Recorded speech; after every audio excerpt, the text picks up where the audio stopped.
ఈరోజు కూడా మన కళ్ళ ముందు చూస్తా ఉన్నాం. జాతీయ పార్టీలుగా చెప్పుకుంటున్నటువంటి కాంగ్రెస్ పార్టీ కానీ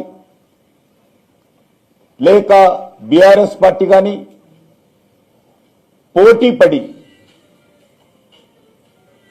మజ్లిస్ పార్టీ నాయకులు కనిపిస్తే అంతా మర్చిపోయి జీ హుజూర్ అంటూ సలాములు కొడుతున్నటువంటి పరిస్థితి మనం చూస్తా ఉన్నాం. అది ఈ యొక్క ఎమ్మెల్సీ ఎలక్షన్స్ లో చాలా స్పష్టంగా మన ముందు కనబడతా ఉంది.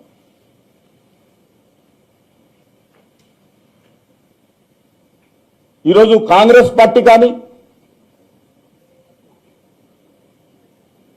లేక బీఆర్ఎస్ పార్టీ కానీ ఎందుకు ఎమ్మెల్సీ ఎలక్షన్స్ లో పోటీ చేయడం లేదో తెలంగాణ ప్రజలకు దేశ ప్రజలకు చెప్పాల్సినటువంటి అవసరం ఉంది. మీరు భారతీయ జనతా పార్టీని మతోన్మాద పార్టీ అని విమర్శిస్తారు కదా, మజ్లిస్ పార్టీ కొమ్ము కాస్తూ మజ్లిస్ పార్టీ మొచ్చేటి నీళ్లు తాగుతూ మజ్లిస్ పార్టీకి వంగి వంగి సలాములు కొడుతూ మజ్లిస్ పార్టీని ఎమ్మెల్యేలుగా ఎంపీలుగా గెలిపించడం కోసం మీరు అన్ని రకాలుగా అండగా నిలబడుతూ ఈరోజు భారతీయ జనతా పార్టీని విమర్శించేటువంటి నైతిక హక్కు రాహుల్ గాంధీ కానీ కేసీఆర్ గాని ఉందా అని అడుగుతా ఉన్నాం. ఎస్, మేము బరాబర్ జాతీయవాదంతో కూడినటువంటి పార్టీ. ఎస్, మేము బరాబర్ రజాకార్లకు వ్యతిరేకంగా పోరాటం చేసేటువంటి పార్టీ. రజాకార్ల వారసత్వంగా ఉన్నటువంటి మజ్లిస్ పార్టీకి వ్యతిరేకంగా మేము పోరాటం చేస్తాం. మేమే కాదు, ఆ రోజు తెలంగాణ పోరాటంలో ఆ రోజు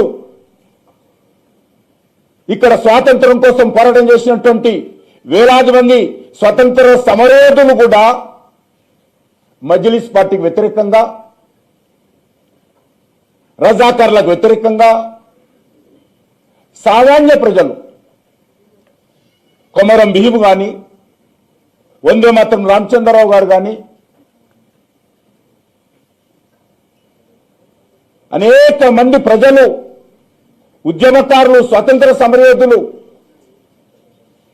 ఏదైతే పోరాటం చేశారో ఆ వారసత్వాన్ని పుణికిపుచ్చుకొని ఈ రోజు కూడా రజాకార్లకు వ్యతిరేకంగా పోరాటం చేస్తున్నటువంటి ఏకైక పార్టీ భారతీయ జనతా పార్టీని సందర్భంగా మనం చేస్తున్నాం.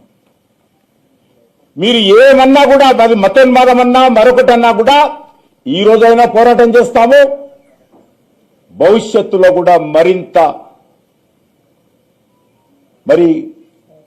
పోరాటం చేసేటువంటి పరిస్థితి ఉన్నది. మజ్లిస్ పార్టీ కుట్ర చేస్తా ఉంది. రోజు పాత పట్టణానికే పరిమితం కాలే, హైదరాబాద్కే పరిమితం కాలే.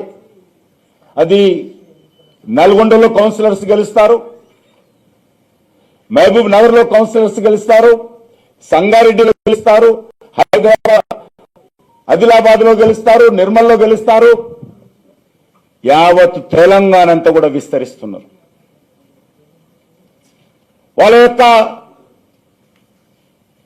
ఆలోచన ఒకటే, చాప కింద నీరులాగా తెలంగాణలో అన్ని అసెంబ్లీ కేంద్రాలలో విస్తరిస్తా ఉంది.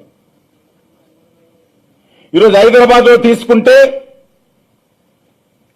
భారతీయ జనతా పార్టీని ఓడించేటువంటి ఏకైక లక్ష్యంతో భారతీయ జనతా పార్టీని ఓడించగలటువంటి ప్రధాన ప్రత్యర్థి అది కాంగ్రెస్ పార్టీ కానీ అది బీఆర్ఎస్ పార్టీ కానీ మరొక పార్టీ కానీ వాళ్ళు ఎంచుకొని ఆ పార్టీలను గెలిపిస్తారు, తమ ఏజెంట్లను గెలిపిస్తారు. మజ్లిస్ పార్టీకి ఏజెంట్లుగా ఈరోజు కాంగ్రెస్ పార్టీ, మజ్లిస్ పార్టీ కనుసైగల్లో పనిచేసేటువంటి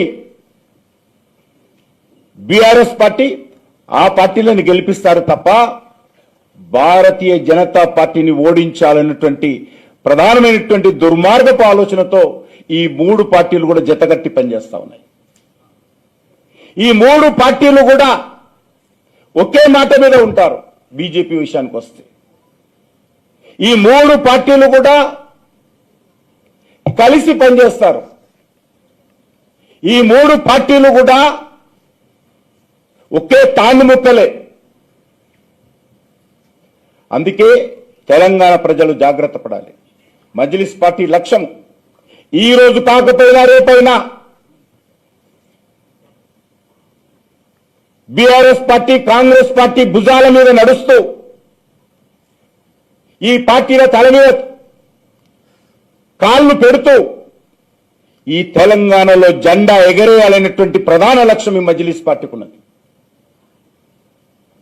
ఈరోజు హైదరాబాద్ లో ఏ రకంగానైతే ఎమ్మెల్సీ ఎలక్షన్స్ లో గెలవాలని కుట్ర చేస్తా ఉన్నారో రేపు భవిష్యత్తులో కూడా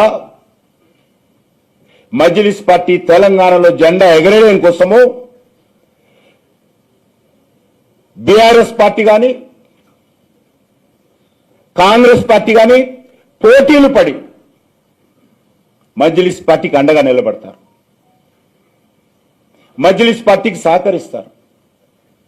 తెలంగాణ ఏమేమి పోయినా పర్వాలేదు, హైదరాబాద్ నగరం ఎట్లా పోయినా పర్వాలేదు, హైదరాబాద్ లో ఉన్నటువంటి హిందూ బస్తీలు వేలాది బస్తీలు ఖాళీ చేసినా పర్వాలేదు, కానీ బీజేపీ రావద్దు. కానీ మజ్లిస్ పార్టీకి సంతోషంగా ఉండాలి, మజ్లిస్ పార్టీ కనుసైగల్లో ఉండాలి, మజ్లిస్ పార్టీ మెప్పు పొందాలి. ఈరోజు ఈ తెలంగాణ దురదృష్టము ఈ రకమైనటువంటి పరిస్థితి వచ్చింది. గతంలో ఆంధ్రప్రదేశ్ ఉన్నప్పుడు పరిస్థితి వేరు. ఈరోజు తెలంగాణ ఏర్పడిన తర్వాత తెలంగాణ ప్రజలు చైతన్యం కాకపోతే, తెలంగాణ ప్రజలు రానున్నటువంటి ప్రమాదాన్ని గ్రహించకపోతే, తెలంగాణ ప్రజలు ఈ తెలంగాణను రక్షించుకోవాలనేటువంటి ఆలోచన లేకపోతే మళ్ళీ నిజాం పరిపాలన ఏ రకంగా రజాకార్ల కాలంలో ఏ రకమైనటువంటి దౌర్జన్యకాండ కొనసాగిందో అదే పరిస్థితి వస్తుంది. ఈరోజు పాతపట్నంలో రజాకార్ల సమయంలో దౌర్జన్యాలు జరిగినాయి. స్వాతంత్రం వచ్చిన తర్వాత మనం ఎన్నుకున్నటువంటి ప్రభుత్వాల అధికారంలో ఉన్న తర్వాత ఎన్ని బస్తీలు కాలైనాయో నేను పత్రికా విలేకరులందరినీ కోరుతా ఉన్నాను, ఒక్కసారి మీరు సర్వే చేయండి. నేను హైదరాబాద్ పాతపట్నంలో పెరిగాను. ఎన్ని హిందూ బస్తీలు, దళితులు ఉండేటువంటి బస్తీలు ఊచకోత కోసి దౌర్జన్యం చేసి ఈ మజ్లిస్ పార్టీ ఆ బస్తీలన్నిటిని కూడా అడ్డికి పావుశారంటారు తెలంగాణలో. ఆ రకంగా ఇండ్లన్నిటిని కూడా స్వాధీనం చేసుకొని ఎన్ని ఖాళీ చేయించారో ఒక్కసారి సర్వే చేయాల్సిందిగా కోరుతా ఉన్నాను. ఈ ప్రభుత్వం ఒక వైట్ పేపర్ పబ్లిష్ చేయాల్సిందిగా కోరుతా ఉన్నాను. కాబట్టి ఇది చాలా పెద్ద ప్రమాదం. అందుకే తెలంగాణ ప్రజలు జాగ్రత్త పడాల్సిన అవసరం ఉంది. నేను ఒక్కటే అడుగుతా ఉన్నాను, రాహుల్ గాంధీకి ఎందుకు ఈరోజు హైదరాబాద్ నగరంలో అధికారంలో ఉండి మీరు ఈ ఎమ్మెల్సీ ఎలక్షన్స్ లో ఎందుకు పోటీ చేయడం లేదో చెప్పే ధైర్యం ఉందని అడుగుతా ఉన్నాను. ఎందుకు మజ్లిస్ పార్టీకి వ్యతిరేకంగా ఎందుకు పోటీ చేయలేదో తెలంగాణ ప్రజలకు జవాబు చెప్తారు అడుగుతా ఉన్నాను. ఎందుకు ఈరోజు బీఆర్ఎస్ పార్టీ మీరు మొన్న పార్లమెంట్ ఎలక్షన్స్ లో పోటీ చేశారు కదా, ఎమ్మెల్యే ఎలక్షన్స్ లో పోటీ చేశారు కదా, ఓడిపోతామని తెలిసి కూడా పోటీ చేశారు కదా, డిపాజిట్ రాదని తెలిసి కూడా పోటీ చేశారు కదా, బీజేపీని ఓడించడం కోసం మజ్లిస్ పార్టీని గెలిపించడం కోసం అసెంబ్లీ ఎలక్షన్స్ లో, కార్పొరేషన్ ఎలక్షన్స్ లో, ఎంపీ ఎలక్షన్స్ లో మీరు పోటీ చేశారు కదా, ఇప్పుడు ఎందుకు పోటీ చేయడం లేదో చెప్పాలి. ఇదంతా కూడా మజ్లిస్ పార్టీతో చేసుకున్నటువంటి దుర్మార్గమైనటువంటి ఒప్పందం. బీజేపీని ఓడించేటువంటి కుట్ర, బీజేపీ చేసేటువంటి కుట్రలో భాగంగానే ఈ మూడు పార్టీలు కూడా ఒకటై ఈరోజు భారతీయ జనతా పార్టీని ఓడించేటువంటి ప్రయత్నం చేస్తా ఉన్నారు. భారతీయ జనతా పార్టీని అణిచివేసేటువంటి ప్రయత్నం చేస్తా ఉన్నారు. జాతీయ భావజాలాన్ని తొక్కిపెట్టేటువంటి ప్రయత్నం చేస్తా ఉన్నారు. ఇక్కడ ప్రజల హక్కులను కాలరాచేటువంటి ప్రయత్నం చేస్తా ఉన్నారు. ఈ మూడు పార్టీలు కూడా కుటుంబ పార్టీలే. సోనియా కుటుంబము, నెహ్రూ కుటుంబము, కేసీఆర్ కుటుంబము, ఓవైసీ కుటుంబం, ఈ మూడు కుటుంబ పార్టీలు ఈరోజు తెలంగాణ రాష్ట్రాన్ని, హైదరాబాద్ నగరాన్ని మరి తన కబంధ హస్తాల్లో పెట్టుకొని ఆడింది ఆటగా, పాడిందే పాటగా గత కొన్ని రోజులుగా ఏ రకంగా చలామణి అవుతుందో మనం చూస్తున్నాం.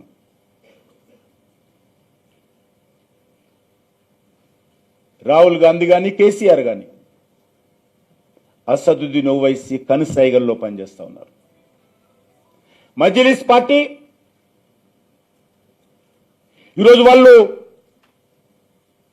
బీఆర్ఎస్ కు దగ్గరనా, కాంగ్రెస్ కు దగ్గరనా అంటే అది ప్రధాన విషయం కాదు. బీజేపీ వ్యతిరేకత ప్రధాన అంశం వల్ల బీజేపీ పెరగకుండా చూడడమే ప్రధాన అంశం. కాబట్టి మజ్లిస్ పార్టీ భారతీయ జనతా పార్టీని పెరగకుండా చూడాలనే దృక్పథంతో రెండు పార్టీలతో సంసారం చేస్తా ఉన్నారు. ఈ రెండు సన్యాసి పార్టీలతో సంసారం చేస్తా ఉన్నారు. అందుకే హైదరాబాద్ ప్రజలు, తెలంగాణ ప్రజలు ఆలోచన చేయాల్సిన అవసరం ఉంది.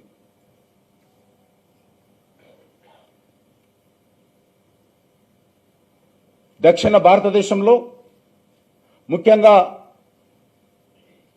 ఇక్కడ నిజాం పరిపాలన చేశాడు కాబట్టి ఈ యొక్క తెలంగాణ రాష్ట్రాన్ని మేము పరిపాలన చేసేటువంటి హక్కు మాకుంది. మేము రజాకారులు ఆ రోజు ఏ రకంగానైతే దౌర్జన్యం చేశామో మళ్ళీ దౌర్జన్యం చేసేటువంటి హక్కు మాకే ఉంది. ఈ తెలంగాణ రాష్ట్రంలో ముఖ్యమంత్రి మేమే కావాలి అనేటువంటి ఒక శాశ్వత ప్రాతిపాదికన, ఒక కుట్రతో ఈరోజు ఈ రకమైనటువంటి ఆలోచన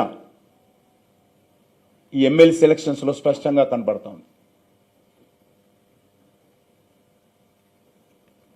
ఒకటే నేను అడుగుతా ఉన్నాను, ఇంతకుముందు గౌతమ్ రావు గారు కూడా చెప్పారు, మీరు అసెంబ్లీ ఎలక్షన్స్ లో ఏ ప్రాతిపదికన పోటీ చేశారు? డిపాజిట్ రాదని తెలిసి కూడా పోటీ చేశారు కదా. ఎంపీ ఎలక్షన్స్ లో కూడా పోటీ చేశారు, డిపాజిట్ రాదని తెలిసి కూడా పోటీ చేశారు కదా. మరి ఈరోజు మీకు కూడా ఓట్లున్నాయి కదా, మజ్లిస్ పార్టీతో సరి సమానంగా ఈ పార్టీలకు ఓట్లున్నాయి. మరి ఎందుకు పోటీ చేయడం లేదో చెప్పాల్సినటువంటి అవసరం ఉంది. మజ్లిస్ పార్టీ అంటే వెన్నులో వణుకు పుడుతుంది ఈ పార్టీలకు. మజ్లిస్ పార్టీ అంటే ఓటు బ్యాంకు రాజకీయాలు జ్ఞాపకం వస్తాయి ఈ పార్టీకి. మజ్లిస్ పార్టీ అంటే మజ్లిస్ పార్టీ ఓట్లు జ్ఞాపకం వస్తాయి పార్టీలకు. మజ్లిస్ పార్టీ అంటే అధికారం జ్ఞాపకం వస్తుంది పార్టీలకు. తమ స్వార్థ రాజకీయాల కోసం, తన ఓటు బ్యాంకు రాజకీయాల కోసం, తన బుజ్జగింపు రాజకీయాల కోసం తెలంగాణ రాష్ట్రాన్ని, హైదరాబాద్ రాష్ట్రాన్ని బలి చేయడానికి ఈ పార్టీలు ఏ మాత్రం వెనుకడుగు వేయడం లేదని మనం చేస్తాను. అది ఇప్పుడు ఎమ్మెల్సీ ఎలక్షన్స్ లో బయటపడుతోంది. మాకు తెలుసు ఫలితాలు ఏమున్నా కూడా, మాకు విశ్వాసం ఉంది, ఏమున్నా కూడా ఈ రెండు పార్టీల యొక్క నిజస్వరూపం హైదరాబాద్ తెలంగాణ ప్రజలను జాగృతం చేసేటువంటి ఒక పవిత్రమైనటువంటి భావనతోటే మేము ఎలక్షన్స్ లో పోటీ చేస్తా ఉన్నాం. మాకు పూర్తి విశ్వాసం ఉంది గెలుస్తామని. కానీ గెలిపే లక్ష్యం కాదు. హైదరాబాద్ నగరంలో, తెలంగాణ రాష్ట్రంలో మజ్లిస్ పార్టీని అడ్డుకునేటువంటి ప్రధానమైనటువంటి బాధ్యత భారతీయ జనతా పార్టీ తీసుకుంది. ప్రజలు కూడా ఆ దిశలోనే మమ్మల్ని ఆలోచన చేస్తా ఉన్నారు. మజ్లిస్ పార్టీని అడ్డుకునేటువంటి శక్తి, రెస్పాన్సిబిలిటీ తెలంగాణ ప్రజలు మా భారతీయ జనతా పార్టీ కార్యకర్తల భుజస్కంధాల మీద పెట్టారు. తప్పకుండా బాధ్యత మేము నెరవేరుస్తున్నాం. నేను ఈరోజు కార్పొరేటర్స్ కూడా కోరుతా ఉన్నాను, ముందుకు రండి. రజాకార్ల వారసత్వంగా ఉన్నటువంటి మజ్లిస్ పార్టీని ఓడించాలా, గెలిపించాలా ఈరోజు తెలుసుకోవాల్సిన అవసరం ఉంది. అందుకే ఇది చాలా ఒక ధర్మయుద్ధం. ఈ ధర్మయుద్ధము, ఈ ధర్మం రక్షించడం కోసం ప్రజలను రక్షించడం కోసం మజ్లిస్ పార్టీ గూండాయిజం నుంచి, రౌడీయిజం నుంచి, మతోన్మాదం నుంచి ఈ తెలంగాణను, హైదరాబాద్ను రక్షించడం కోసం భారతీయ జనతా పార్టీ చేస్తున్నటువంటి ధర్మయుద్ధం అనే సందర్భంగా మనం చేస్తున్నాను. ఈరోజు మనం చూస్తాం హైదరాబాద్ అనాథగా మారిపోయింది. బీఆర్ఎస్ ఉన్నప్పుడు హైటెక్ సిటీలో రోడ్ల మీద రంగులేసి అదే హైదరాబాద్ అభివృద్ధి అని చూపించారు. వాళ్ళకి ఆ రోజు ఎల్బీ నగర్ కనిపించలే, మల్కాజ్గిరి కనిపించలే, కూకట్పల్లి కనిపించలే, షామిరిపేట కనిపించలే, షేర్లింగంపల్లి కనిపించలే, రాజేంద్ర నగర్ కనిపించలేదు, బర్కత్పుర, ఓల్డ్ సిటీ ఇవేమి కనిపించలే ఆ రోజు బీఆర్ఎస్ పార్టీ. ఎక్కడైతే రియల్ ఎస్టేట్ వ్యాపారం ఎకరానికి 100 ఎకరాలు 100 కోట్లు వస్తాయో ఆ ప్రాంతమే కనిపించింది. అక్కడ కూడా అభివృద్ధి లేదు, డ్రైనేజ్ ప్లానింగ్ లేదు, రోడ్లకు సంబంధించినటువంటి ప్లానింగ్ లేదు. 60 అంతస్తులు 30 అంతస్తులు కడతారో 30 ఫీట్ల రోడ్డు పెట్టారు. వాళ్ళు లక్షల కార్లు వస్తా ఉన్నాయి.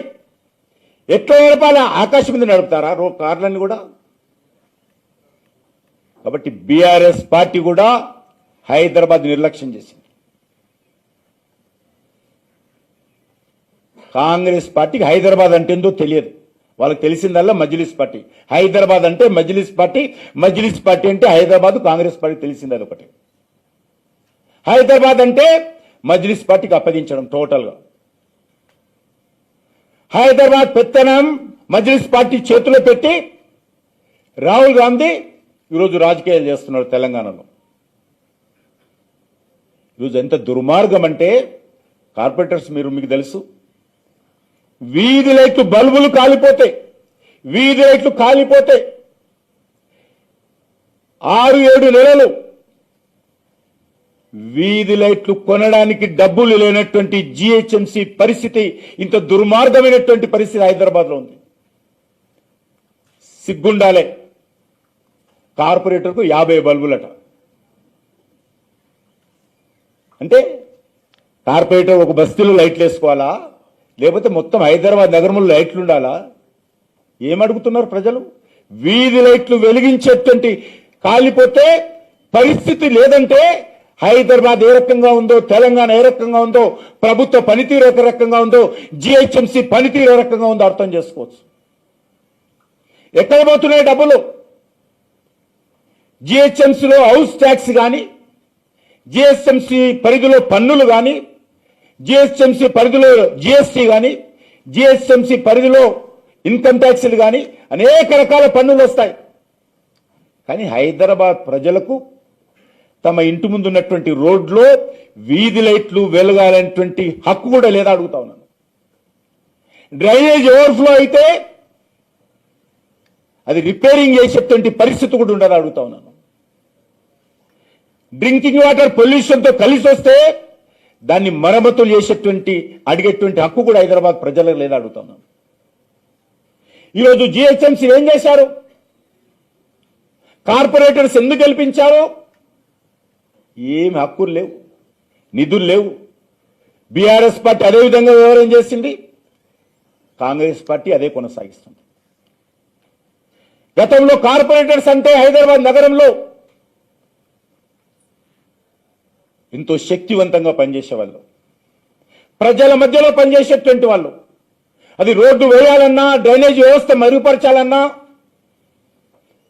పార్కులు డెవలప్మెంట్ చేయాలన్నా, స్కూళ్ళు డెవలప్మెంట్ చేయాలన్నా ఆ రోజు కార్పొరేటర్లకు అనేక రకాలుగా అధికారాలు ఉండేది, డబ్బులు ఉండేది. మరి ఈరోజు ఏమైందని అడుగుతా ఉన్నాను. ఈరోజు ఇన్కమ్ పెరుగుతున్నది కదా, రెవెన్యూ పెరుగుతున్నది కదా. హైదరాబాద్ నగరంలో గతంలో పోలిస్తే అన్ని రకాల ఆదాయం పెరుగుతుంది. ఆదాయం పెరుగుతున్నది తప్ప హైదరాబాద్కు సంబంధించినటువంటి పౌర సౌకర్యాలు మెరుగుపరచడం కోసం నిధులు మాత్రం పెరగడం లేదు.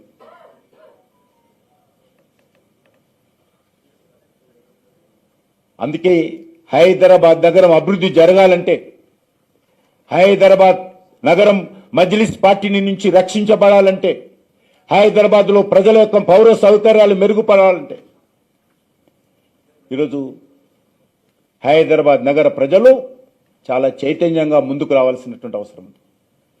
ఈరోజు హైదరాబాద్ బాగుపడాలంటే తెలంగాణలో కూడా డబుల్ ఇంజన్ సర్కార్ వస్తేనే హైదరాబాద్ బాగుపడుతుంది. ఈరోజు చాలా మంది చంకలు కొట్టుకుంటున్నారు. బీఆర్ఎస్ నాయకులు, కాంగ్రెస్ నాయకులు. పెట్టుబడులు వస్తున్నాయి. ఎవరి ద్వారా వస్తున్నాయి పెట్టుబడులు?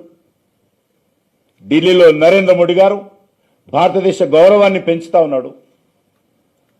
నరేంద్ర మోడీ గారి నాయకత్వంలో దేశంలో అనేక ప్రాంతాల్లో పెట్టుబడులు వస్తా ఉన్నాయి. కాంగ్రెస్ ఉన్నప్పుడు పరిస్థితి లేదు. ఈరోజు నరేంద్ర మోడీ గారు వచ్చిన తర్వాత దేశంలో అనేక రకాల మార్పులు వచ్చినాయి. ఆర్థిక సంస్కరణలు కానీ, పన్నుల సంస్కరణలు కానీ, విదేశాంగ విధానం కానీ, ఉగ్రవాదం పూర్తిగా అరికట్టడం కానీ, మతోన్మాదం అరికట్టడం కానీ, కర్ఫ్యూలు అరికట్టడం కానీ, బాంబు పేలులు అరికట్టడం కానీ, లేకపోతే గుడ్ గవర్నెన్స్ విధానం కానీ, కరప్షన్ అవినీతి రహితమైనటువంటి పరిపాలన కానీ, అకౌంటబిలిటీతో కూడుకున్నటువంటి పరిపాలన కానీ, ఒక సమర్థవంతమైనటువంటి నాయకత్వం కానీ, వేగవంతమైనటువంటి అభివృద్ధి కానీ, మౌలిక వసతుల కల్పన కానీ, అది రైల్వేకి సంబంధించినటువంటి మౌలిక వసతుల కల్పన కావచ్చు, జాతీయ రహదారుల కల్పన కావచ్చు, ఎయిర్పోర్ట్ల అభివృద్ధి కావచ్చు, పోర్టుల అభివృద్ధి కావచ్చు. ఈరోజు నరేంద్ర మోడీ గారు చేస్తున్నారు కాబట్టి హైదరాబాద్ నగరాన్ని కూడా పెట్టుబడులు వస్తున్నాయి. గతంలో ఏం పరిస్థితి ఉండేది? ఈ దేశంలో విద్యుత్ ఉండేది కాదు.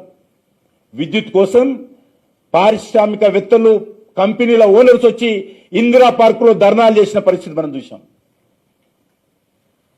ఏ నియమం పెట్టారు? మీరు ఇన్ని యూనిట్ల కంటే ఎక్కువ మీ కంపెనీలో ఖర్చు చేస్తే ఫైన్ వేసేటువంటి వాళ్ళు. ఎక్కడ చూడలే, ప్రపంచంలో ఎక్కడ ఉండదు, మన తెలంగాణలో ఉండింది. అప్పుడు ఏదైనా ఒక పరిశ్రమ ఇన్ని యూనిట్ల కంటే ఒక్క యూనిట్ ఎక్కువ ఖర్చు పెట్టుకున్నా, విద్యుత్ ఖర్చు చేసినా దాని మీద ఫైన్ వేసేసేవాళ్ళు. మాకు కరెంటు కావాలని ధర్నాలు చేస్తున్నటువంటి పరిస్థితి, కంపెనీ ఓనర్సు, వర్కర్సు, కార్మికులు ధర్నాలు చేసిన పరిస్థితి మన కళ్ళ ముందు చూశాం. రైతులు ఏ రకంగా విద్యుత్ కోసం రాత్రనక పగలనక ఎప్పుడు కరెంట్ వస్తుందని బావుల కడ, కరెంటు మోటార్ల కడ కాచుకొని ఉన్నటువంటి పరిస్థితి చూసాం మనం. ఈరోజు ఒక కొత్త భారతాన్ని నరేంద్ర మోడీ గారు ఆవిష్కరించారు. విద్యుత్ కోతలు లేనటువంటి రాష్ట్రం అది తెలంగాణ కానీ, ఆంధ్రప్రదేశ్ కానీ, ఉత్తరప్రదేశ్ కానీ, నార్త్ ఈస్ట్ కానీ ఎంతైతే కరెంటు కావాలో అంత ఇస్తున్నటువంటి పరిస్థితి. అందుకే ఈరోజు పెట్టుబడులు వస్తా ఉన్నాయి దేశానికి పెట్టుబడులు వస్తా ఉన్నాయి, హైదరాబాద్ పెట్టుబడులు వస్తా ఉన్నాయి. కానీ హైదరాబాద్ ప్రజల యొక్క మౌలిక వసతుల కల్పన మాత్రం లేదు. హైదరాబాద్ అంటే హైటెక్ సిటీయే కాదు. హైదరాబాద్ అంటే అంబర్పేటు, హైదరాబాద్ అంటే మషూరాబాదు, హైదరాబాద్ అంటే సనత్ నగర్, హైదరాబాద్ అంటే మల్కాజ్గిరి, హైదరాబాద్ అంటే దిల్సుఖ్ నగర్, హైదరాబాద్ అంటే చార్మినార్, హైదరాబాద్ అంటే గౌలిపుర, హైదరాబాద్ అంటే నాంపల్లి, హైదరాబాద్ అంటే సోమాజిగూడ, హైదరాబాద్ అంటే ఖైరతాబాదు, హైదరాబాద్ అంటే సనత్ నగర్, హైదరాబాద్ అంటే కూకట్పల్లి. ఏ కాలనీలో ఏ రకమైన పరిస్థితులు ఉన్నాయి హైదరాబాద్ చుట్టుపక్కల? వాళ్ళు పన్నులు కడుతున్నారు కదా, కనీస సౌకర్యాలు కల్పించాల్సినటువంటి బాధ్యత ఈ ప్రభుత్వాలకు లేదా? ఏదైనా ఒక కార్యాచరణ ప్రణాళిక మీ దగ్గర ఉందా? ఏదీ లేదు. అందుకే ఈ హైదరాబాద్ను రక్షించుకోవడం కోసం ఈరోజు మనమందరం కృషి చేయాల్సిన అవసరం ఉంది. ఇదేమీ అవసరం లేదు వాళ్ళకు. మజ్లిస్ పార్టీ గెలవాలి, మజ్లిస్ పార్టీ మద్దతుతో వాళ్ళు గెలవాలి. మీకు మేము సపోర్టు, మాకు మీరు సపోర్టు, ఇద్దరం కలిసి తెలంగాణ ముంచుదాం. ఈరోజు Congress party, BRS party, Majlis party ఏంటంటే మేము మీకు ఓటేస్తాము, మీరు మాకు ఓటేయండి, మీరు మమ్మల్ని గెలిపించే విధంగా ఎత్తుగడలు చేయండి, మిమ్మల్ని గెలిపించే విధంగా ఎత్తుగడ చేస్తాము, ఇద్దరం కలిసి తెలంగాణను ముంచేటువంటి ఎత్తుగడ చేద్దాం. ఈ మూడు పార్టీల ప్రయత్నం. వీళ్ళకి వేరే ఏమీ లేదు. ఈరోజు బీఆర్ఎస్ పార్టీని ఒకటే అడుగుతా ఉన్నాం. చాలా మాటలు మాట్లాడుతున్నావు కదా, ప్రధానమంత్రి నిరూపణ చేసుకోవాలట. కాంగ్రెస్ పార్టీ పట్ల ఏ రకంగా ఉండాలో ఈరోజు ఒక ఆయన మాట్లాడుతున్నాడు. మీరు నిరూపణ చేసుకున్నారు కదా మొన్న పార్లమెంటులో. ఇదే వక్ఫ్ బోర్డు కలిసి కాంగ్రెస్ పార్టీకి అనుకూలంగా కాంగ్రెస్ పార్టీ పక్కన కూర్చొని కాంగ్రెస్ పార్టీ చెప్పినటువంటి ఓటేశారు కదా. మీరు కాంగ్రెస్తో కలిసి నిరూపణ చేసుకున్నారు కదా. మొన్న చెన్నైలో లేని విషయాన్ని సృష్టించి ముఖ్యమంత్రి మీరు పోయి భారతీయ జనతా పార్టీకి వ్యతిరేకంగా, మోడీకి వ్యతిరేకంగా, కేంద్ర ప్రభుత్వం వ్యతిరేకంగా కలిసిపోయి నిరూపణ చేసుకున్నారు కదా.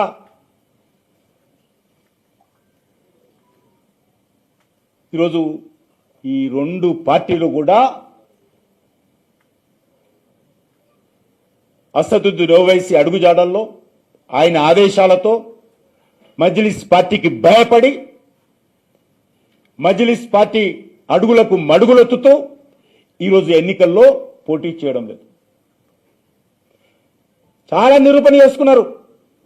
భారతీయ జనతా పార్టీ ఈరోజు కాదు, మేము మొదటి నుంచి కూడా మా పార్టీ పెట్టిందే ఆర్టికల్ 370 వ్యతిరేకంగా, కాంగ్రెస్ పార్టీకి వ్యతిరేకంగా, కాంగ్రెస్ పార్టీ ఆలోచన విధానానికి వ్యతిరేకంగా, కాంగ్రెస్ పార్టీ బుజ్జగింపు రాజకీయాలకు వ్యతిరేకంగా, కాంగ్రెస్ పార్టీ కుహాన లౌకికవాదానికి వ్యతిరేకంగా, కాంగ్రెస్ పార్టీ కుటుంబ రాజకీయాలకు వ్యతిరేకంగా, కాంగ్రెస్ పార్టీ అవినీతి రాజకీయాలకు వ్యతిరేకంగా మా పార్టీ పెరిగింది. కాంగ్రెస్ పార్టీ కుట్రలోనే మా పార్టీ పెట్టినటువంటి మొదటి అధ్యక్షుడు బలిదానమయ్యాడు. కాంగ్రెస్ పార్టీ బీజేపీ వేరు వేరు అని చెప్పి మేము నిరూపణ చేసుకోవాల్సిన అవసరం లేదు. కేటీఆర్ సర్టిఫికెట్ మాకు అంతకంటే అవసరం లేదు. ఈ కాంగ్రెస్ పార్టీయే ఈ దేశంలో ఉన్నటువంటి అన్ని రకాల సమస్యలకు కారణమని మాకు తెలుసు. మీరు కాంగ్రెస్ పార్టీలో పుట్టారు, మీ నాయకుడు మీ అయ్యా కాంగ్రెస్ పార్టీలో జన్మించాడు, మీ నాన్న కాంగ్రెస్ పార్టీ ప్రభుత్వంలో, మీ పార్టీ ఢిల్లీలో, హైదరాబాద్లో మంత్రివర్గంలో చేరారు. కాంగ్రెస్ పార్టీ రాజ్యసభ అభ్యర్థికి మీరు మద్దతు ఇచ్చారు. భుజాన వేసుకుని రాష్ట్రపతి అభ్యర్థికి తెలంగాణలో ప్రచారం చేశారు, ఓట్లేశారు. మొన్న ఢిల్లీ ఎలక్షన్స్ అయితే మీరు పిలిపించారు, రాహుల్ గాంధీకి సలహా ఇచ్చారు. రాహుల్ గాంధీ అరవింద్ కేజ్రీవాల్తో, కేసీఆర్తో కలిసి పనిచేయాలని సలహా ఇచ్చారు. మీరు మొన్న పార్లమెంటులో కాంగ్రెస్తో పార్టీకి ఓటేశారు, బీజేపీకి వ్యతిరేకంగా, వక్ఫ్ బోర్డుకు సంబంధించినటువంటి అమెండ్మెంట్స్ వ్యతిరేకంగా. మొన్న చెన్నైలో కాంగ్రెస్ పార్టీ మీరు కలిసి పక్క పక్కన కూర్చొని నరేంద్ర మోడీ గారిని విమర్శించారు. మీరు మీకు మేము నిరూపణ చేసుకోవాలి మా చిత్తశుద్ధి ఏందో. ఒక్క కేసీఆర్, ఒక్క కేటీఆర్ కాదు, 1,00,000 కేసీఆర్లు వచ్చినా, 1,00,000 కేటీఆర్లు అయినా మేము వాళ్ళ ముందు మా యొక్క చిత్తశుద్ధి నిరూపించుకోవాల్సిన అవసరం లేదు. భారతీయ జనతా పార్టీ ఖచ్చితంగా కుహాన లౌకికవాదానికి వ్యతిరేకంగా, బుజ్జగింపు రాజకీయాలకు వ్యతిరేకంగా దేశ ప్రజలను రక్షించేటువంటి బాధ్యత ఖచ్చితంగా ఇప్పుడు తీసుకున్నాము, భవిష్యత్తులో కూడా తీసుకుంటాం. తప్ప మీలాంటి నాయకుల సర్టిఫికెట్ మాకు అవసరం లేదు. మీరు ఎన్నటికైనా ఒకే గూటి పక్షులు. రేపు రాహుల్ గాంధీ కేసీఆర్ ఫోన్ చేస్తే ప్రత్యేక విమానాలు వేసుకొని ఢిల్లీకి చేరేటువంటి పార్టీలు మీరు భారతీయ జనతా పార్టీని విమర్శించేటువంటి, భారతీయ జనతా పార్టీ యొక్క చిత్తశుద్ధిని నిరూపించుకోవాలని సలహా ఇచ్చేటువంటి హక్కు మీకు లేదనే విషయాన్ని ఈ సందర్భంగా మనవిస్తున్నాం. అందుకే మనమందరం కూడా ఈ యొక్క జిహెచ్ఎంసీ ఎన్నికల్లో మనము జాగ్రత్తగా ముందు మన ఓట్లన్నీ ఒక్క ఓటు కూడా ఇన్వాలిడ్ కాకుండా 1కి 10 సార్లు, ఎందుకంటే అందరికీ తెలిసిన విషయం అయినప్పటికీ కూడా జాగ్రత్తగా మన ఓట్లు వేసుకోవాలి. ఒక్క ఓటు ఇన్వాలిడ్ అయినా కూడా నవ్వులోపాలవుతాం.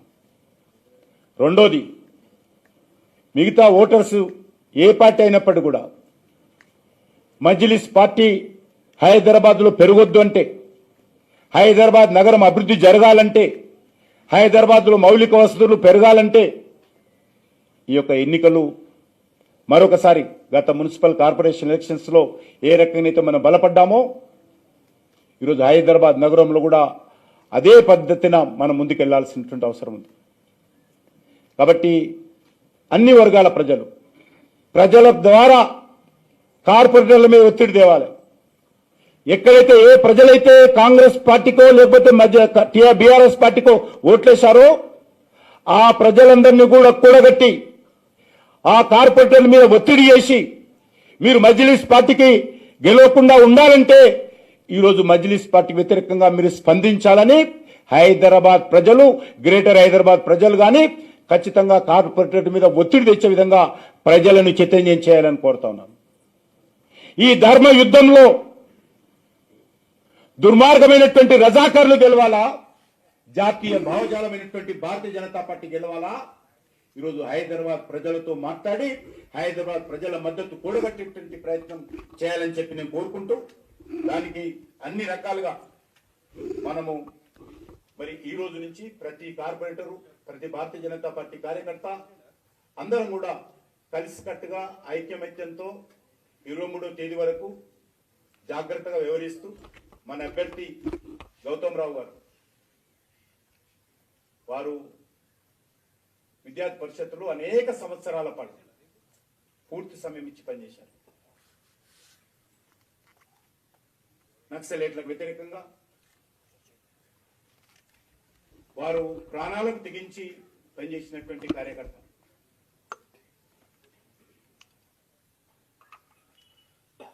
అటువంటి జాతీయ భావజాలంతో పనిచేస్తున్నటువంటి కార్యకర్త గతంలో కూడా గ్రేటర్ హైదరాబాద్ కు జనరల్ సెక్రటరీగా,